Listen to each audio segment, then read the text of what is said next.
I'm Mark Slater from the Co-op Colac. We're a farm supplies business that services the Western District of Victoria, around the Colac region. Farm supplies, or farm businesses. We general merchandise as well to the town folk of Colac. We're a CRT farm supplies business, and we deal with farmers from fencing materials, animal health products, stock feed. We have a big range here, so we cover most farming inputs generally, other than machinery that farmers would require. We have a good time dealing with those customers and do a fair bit of business around our little local district, and enjoy the industry. Cool. How long have you worked here? I've worked here for 26 years. Wow. And started off sweeping the floor, and lucky enough to buy the business probably 15 years ago, and have progressed from there. We've grown a bit in size, but it's still locally owned and operated business, which we value a lot. Has there been any changes in those 26 years? We've had massive change within the industry. We've had a lot of probably exits from the dairy industry, just through the real estate prices have gone up a lot, so there's been a lot of farms change hands, and not all into re-dairying or re-farming into dairy. So we've had lots of changes over the years, but that's probably the main one. We've just, within the business, we've changed from mainly 90% dairy farmers that we dealt with to a much wider segment now. We deal with most sections of farming, and dairying's probably only still a big part, but probably only 40% of the business now is dairy farming. So the industry shifts around the district have been fairly substantial. Yeah. But it's still agriculture in general is still strong within our area. Yeah, cool. Is it tough to keep people coming back, or is this like a hub for people? We have lots of repeat customers. We run accounts for customers, and they utilise those. Some farmers would see nearly every day of the week. Others we see once a month. But we have a lot of repeat customers, and try and service them to the best of our ability. So Do you have any plans for the future for the shop? Yeah. Oh, look, we just always continue to move with new technology. There's lots of new innovations coming into agriculture all the time, so we try and keep ourselves ahead of those. Any new products, innovations, industries that pop up all the time. We're in the market, so the farmers let us know of things that new trends that are coming through, and then we just have to get ourselves all across it. Within the CRT network, they provide us with lots of information, market trends, things like that, and a lot of it comes from farmer discussions as well. Thanks for calling in. No worries. That we use on the feeders when we're rearing calves. They're called peach teats, and there is I'm not sure where the feeders are, but they mimic a cow teat, and the calves suck on them, and they screw onto these, which screw onto the feeder, or you have single ones which screw in at the front, and that's the feeder, so you put the milk in. Yeah. And that's how you rear calves on them. Yeah. And then down here, they're all calf rearing things, milk bottles to individually feed calves. Do you usually individually feed, or just the... Yeah, sick ones, or sometimes they need electrolytes, which is liquid, like a booster. Yeah. And you use these kind of bottles. These are lamb bottles, which Rachel would have used on the lambs.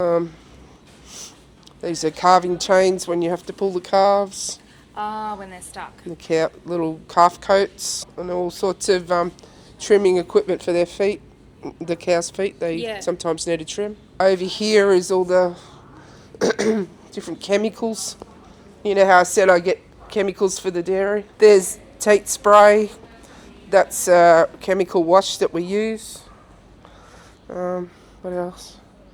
We also use this liquid S cleanse. That's a vat cleaner that cleans the vat. These are all your milk filters that go into a tube that collect the dirt and grass they from clear the out milk. the impurities. Yeah, and before the milk goes into the vat. Yeah.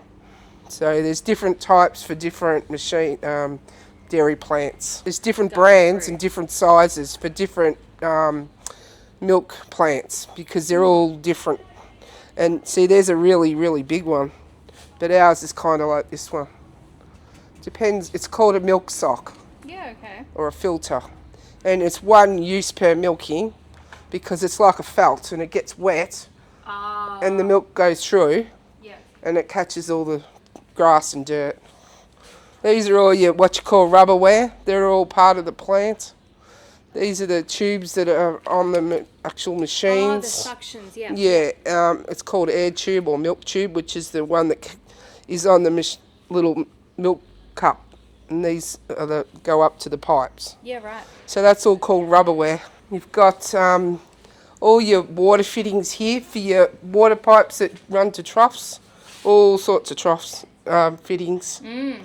A lot of these are underground pipes.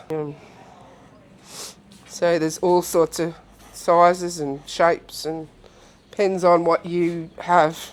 These are the tubes that connect the water to the side of the trough, and then you can connect the fittings to them and screw them onto the troughs. They're bars that have the balls attached, and the balls are called a float, and it's pressure when the cows drink that automatically pushes down and refills the trough. Yeah.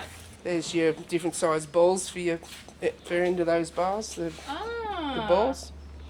And these are all hose tap fittings and hose fittings for all sorts of uses. Those are the ear tags? When you ID the cows, you know how all our cows had those coloured tags? Yes. Well, you can get them printed sometimes, but you just buy these.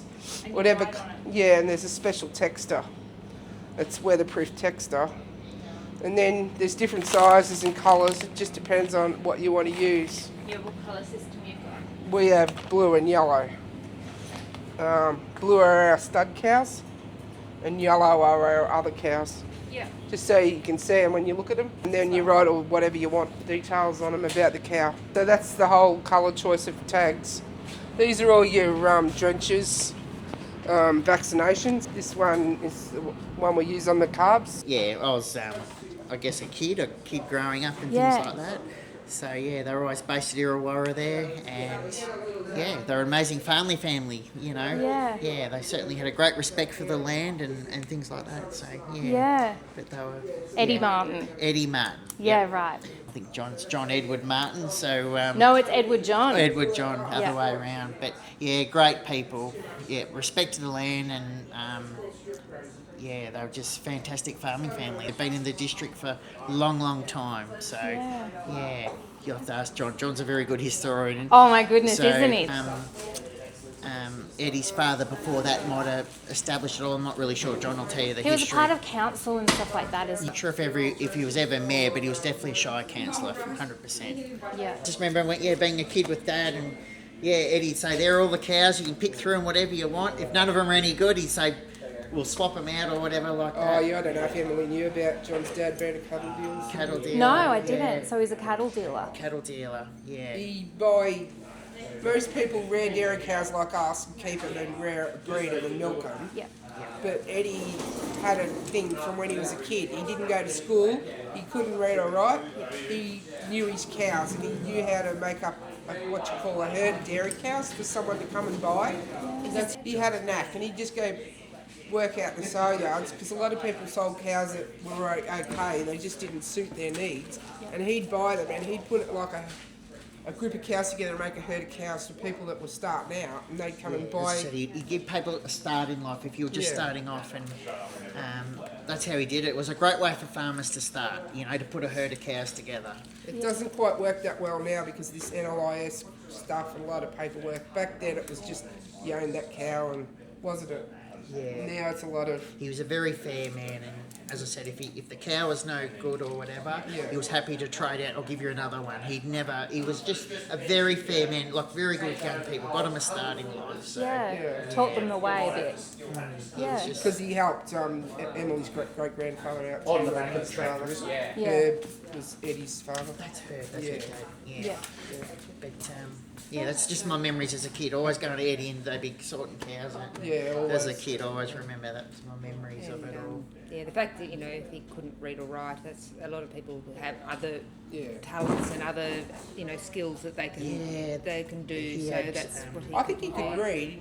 He was very good at maths, so that helped. okay. So he's obviously very Couldn't intelligent. write, I think it was. Yeah. Wasn't very good because he didn't go to school much because he wanted to. But he's obviously sounds naturally intelligent. Oh, yeah, If he he's- was given he's- opportunities. He did well, didn't he? Jodie will know more than I ever would, but he did very well in life with what, Yes, with yes, what yes. he had. He did an amazing job.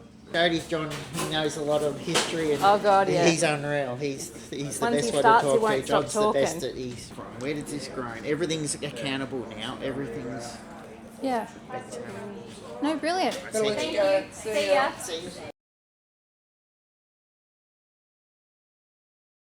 Until next time, have a good one. Catch ya, John.